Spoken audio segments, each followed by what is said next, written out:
Hi everyone and welcome to today's video. So plan for today is to look at one of the major jobs I want to get done on the boat, which is essentially redoing all of the electricals. So the electricals on the boat now I think are pretty original. They've been messed around with a lot over the years, I can tell, and they just don't have the capabilities that we want for sort of longer term traveling. So essentially it's going to need pretty much an entire rewire and replacement of most of the stuff on there. So before we get into that, what I'm going to do is I've got a box of goodies down here with all the various components that I need to get into the new boat. So we're going to have a quick look at that, and I'm going to talk a little bit about the plans for what we want to do with the boat. Okay, so currently the boat has two 80 amp hour leisure batteries, which seem to be interchangeable between the starter and the house battery. I'm not sure if they're dual use, they might be. They're relatively new, so I don't think they need replacing. However, they're kind of just set up in a pretty rudimentary way at the moment with a sort of 1-2 both and off switch, so they can be interchanged between them. The wiring panel and all that's a complete mess, so that's all going to get ripped out and replaced. Additional capabilities we want to have is I want to have a main circuit on the boat, which it doesn't currently have, and as part of that have a sort of built-in charger, which I'll have a look at in a second. That way, whenever we plug into shore power, everything's just automatically being topped up. I want to have a new switch panel because, like I say, the one that's in there is a mess and probably doesn't work, so that's going to get replaced as well. We have a slight issue where I bought a electric sort of trolling motor for the dinghy, and it's got sort of an external battery pack, which is essentially just a leisure battery in a box. I want a way to charge that on the boat, which we don't currently have. And so we're going to look into that. Also, we want some additional generation capability. On Salty, we've got solar panel, which has worked reasonably well. Doesn't generate a huge amount of power, but enough to keep the fridge going and things like that. So we looked into it, and actually we've gone ahead and got ourselves a wind generator for this one. Part of the reason is because I'm not really sure where I want to mount solar panels right now, and I don't really want to commit to anything in that regard because ideally I'd like to have a gantry on the back with solar panels on, but that's a big investment and it's a lot of money and time and effort, and we're not really there yet. So it's only a relatively small. It's a Rutland 502. So it's one of the smaller wind generators, which I was kind of keen to go down that route because if you look at the sort of more substantial ones, although they generate a lot more power than this sort of basic Rutland one does, they have like up to like a meter kind of span, and on a boat that's only 30 foot, I'm concerned about getting that sort of far enough out of the cockpit that you're no risk of putting your head into it, because they are, when you get close to them and you see them running at full bore, they are pretty nasty things, and if you were to come into contact with it, you would have a really bad day. On a bigger boat, it gives you more options to sort of put it out the way. On a smaller boat, like Hattrick, I'm a little bit concerned as to how far away we get it. So anyway, without further ado, let's dig into my box of goodies here. First we're going to start with is not the Yorkie Easter egg. That's just it's around Easter, so I figured I'd use this box. Put the mic where hopefully pick me up. So this is the new switch panel. Nothing particularly fancy. I found it was really limited in choices for switch panels. Basically, I either spend like 10 quid on an eBay special, which I wouldn't really trust, or you can spend like 1,000 quid on a boat one. This is one I found, which is a 12 port with built-in breakers, all pre-wired. I think that's going to give us enough options for all of the various circuits we're going to want on the boat. And yeah, just basically one comes with little stickers so we can label it up once I decide where everything's going to go. So that's going to be our sort of house circuit board. Nothing particularly to report on that. So this is our mains charger. It's a Victron free output 30 amp charger. So what this is going to allow us to have on board is it basically it can charge 3 batteries independently. So what that means is I can have the starter battery, the house battery, and our outboard trolling battery all on their own separate circuits. So when one mains power, that'll all get sort of topped up. I think these are pretty decent. It's Bluetooth enabled, so it means we can do battery monitoring, stuff like that off it as well, which is quite nice. So that's a fairly pricey bit of kit, but you know, a nice charger, which hopefully will do everything we want it to do. Next is this is the charge regulator for the wind turbine that I mentioned. Fairly sort of basic thing. This is going to get wired to the house battery. I ummed and ahed a lot about how to wire this in, but as I say, the wind turbine is not a huge generator. It's about, I want to say it's about 60 watts at full power, which is not much, but then the fridge is only 40 watts, and that's kind of my main thinking. We got a whole new load of LED lighting. It's kind of a reel of RGBW, so this can do all different colors as well as pure white. And I'm going to basically, there's two of these. It should be. Yeah, I've got two reels of these, and they're going to run somewhere down each side of the main cabin, so that'll give us sort of, you know, nice variety of light, so we can have the sort of decent white light and good visibility, but also things like red light if we do night sailing, and just, you know, more softer lights for when we're relaxing in the evenings, things like that. And last but by no means least, because it is by far the most expensive component of this system, is this. It's a DC to DC charger. Again, it's I was going to say Victron, but it's oh no, it is a Victron. It's a Victron and Orion. Victron Orion. It's a 18 amp, I believe. Yeah, 18 amp DC to DC charger. So basically, what this does is it allows you to take power from one battery and charge it into another battery. The way I'm going to use this, use the crickling of the plastic, is actually this is going to be what charges our outboard motor battery, outboard trolling motor battery, when we're not plugged into the main. So when I'm plugged into main, we'll have the three-way charger that will just charge that automatically. But I did really want a way to be able to charge that off grid, and this is it.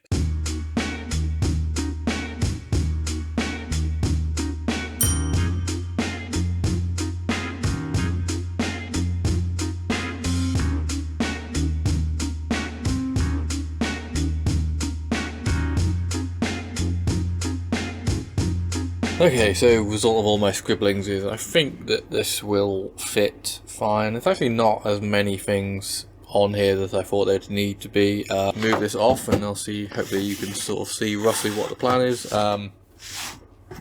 So this will be not cardboard, obviously. It'll be mounted on the inside of the hull, just behind the battery panel, or behind the fuse panel.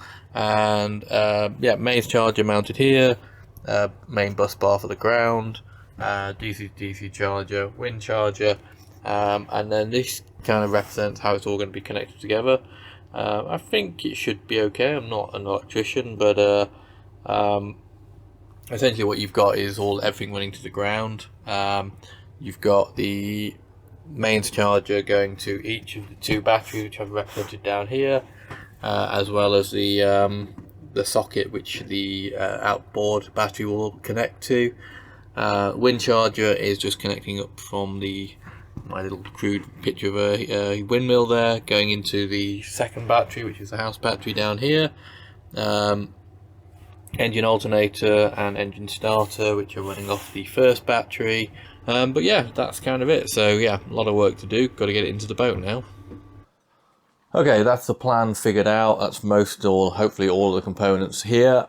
So next job is to put all this into practice. So I have to essentially combine all of these components and various components behind me here with the absolute spider's web of wiring that I left when I ripped out the old wiring, and try and somehow combine those into a functional system. So yeah, I guess we better get on. First job, figure out what all these wires do.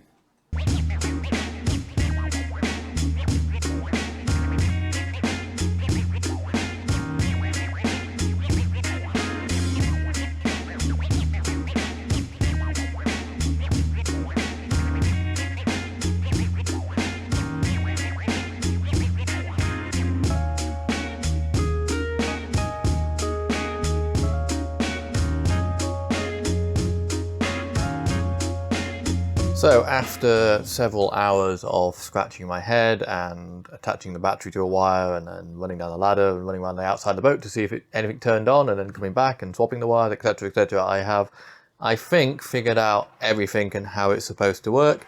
So I've been through and I've essentially labelled all of the cables so I know what they all do now. It was kind of difficult because there's a whole mixed bag of, you know, obviously none of the cables are in pairs, so I didn't know which was actually meant to be together. Lots of different colours, lots of which helped in some ways, but not in others. Some sort of universal, like this one here is a universal negative. Some of them had their own negatives, so it was kind of complicated to figure that out. And then there was a whole load of cables like this one here, which actually don't connect to anything, and it took me a long time to figure out what the other end of that was for. So, but yeah, we have got there. Also, come up with a plan. So this is where the batteries are. There are two dual use sort of leisure starter batteries. What I'm actually going to be doing is reconfiguring it a little bit. So I'm going to keep those two batteries in there for my house batteries. And then I've actually got another starter battery, which I don't think you'll be able to see. You might be able to see it right at the back here somewhere. But yeah, the engine battery is actually going to be moving into the engine bay behind the engine. So I've got to make some kind of, got some foam that I can use to try and pack that in there. That way, engine, starter battery back there, alternator charges engine battery, smart relay charges the house batteries, and that way I've got extra capacity on the house batteries and a decent high powered battery for the engine. I happen to have that anyway, so I figured I might as well use it. Yeah, so that's all of the figuring out now, and now it's just time to start actually installing and screwing some stuff to the wall.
Okay, so as much as it still looks pretty hellish in here, I am actually starting slowly but surely to make some progress. Got the main panel on, got the chargers and everything mounted, including the wind charger.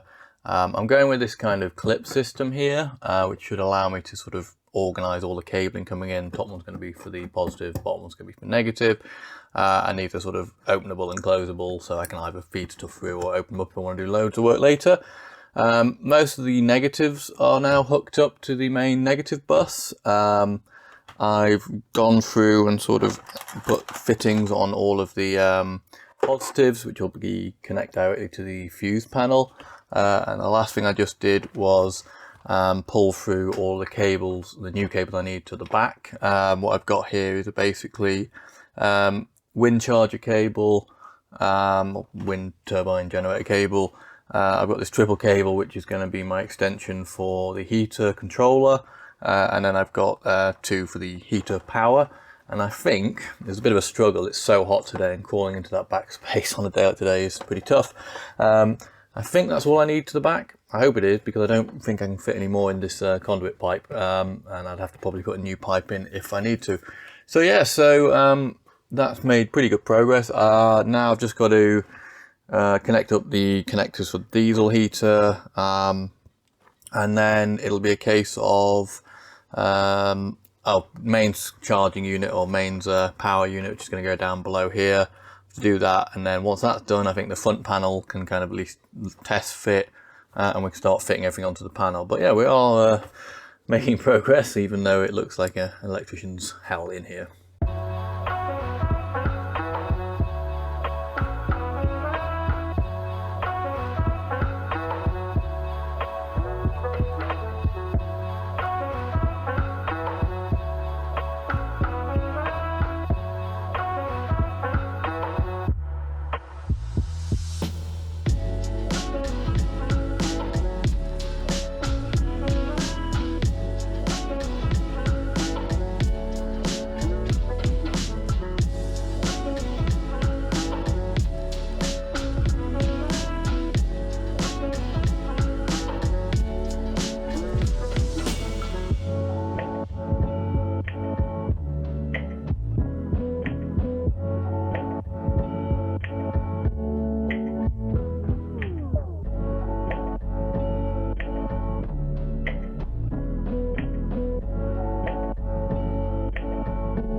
So I am finally done with all the electrics, and I think it's come out quite nicely. We've got these acrylic panels that we custom cut on Joe's magical laser engraver cutter machine, which he has for the leather work. And I think they came out well. It basically cuts out all the holes, cuts all the shapes and kind of everything, so that when I got up here, in theory at least, I could just slot all the bits in and screw them in. Didn't quite work out like that, but it all went together pretty nicely, I think. Everything is sort of functioning, including we've got the diesel heater controls here, we've got USB sockets, we've got our main sockets for when we want shore power, all the switch panels in, basic sort of voltmeter, which is actually on a switch so that I can switch between the house batteries and, once it's plumbed in, the outboard battery, which is actually going to be, there's a sort of cubby down below here, which I think once I cut it out and adjust it a little bit, the box will sit quite nicely there. And we've got all the cabling already routed for that, and that's basically plugged into the mains charger and the DC to DC charger. So yeah, I think everything's kind of gone pretty well. We've also got the new instrument panel installed. Again, we sort of cut that out in acrylic, mounted the instruments in there. Got an outdoor USB socket out there for sort of charging phones and other things when we're in the cockpit. And then it's also got one of these, which I'll have to rotate the camera so you can actually see it. One of these Railblaza connection points, which I'm not sure if I've talked about or not really in detail, but basically we're going to be using a tablet-based navigation system. And these sort of ports that you can mount all over the boat are pretty cool. Basically, they use the same shape as the winches and things like that, so you can also stick these in the winches. And the idea being this one actually has a USB port, as does the one on the instrument panel, so we can just plug the tablet into it when we're sort of on anchor and stuff like that, and we want to get that stuck in there, yeah. And we want navigation inside, we can bring it inside, and then we can take it outside when we're obviously underway and things like that. Also got like a rod holder, camera holder, and I've put a couple of mounts on the back rails as well. So yeah, I think that's about it. Like I say, it's been a long process doing this. It's been hideously expensive. As is custom, in a moment you're gonna get to see the list of prices, and I haven't totaled it up yet, and I'm kind of worried about what that figure's going to look like when I do. But yeah, some of this stuff's actually quite expensive. Just even like the cabling and stuff like that's pretty expensive. Yeah, so yeah, I'm going to leave it there. So I hope you enjoyed this and probably found it more interesting than I have, spending days and days sat here wiring cables. And yeah, and if you have, make sure to like and subscribe and all that, and we'll see you in the next episode.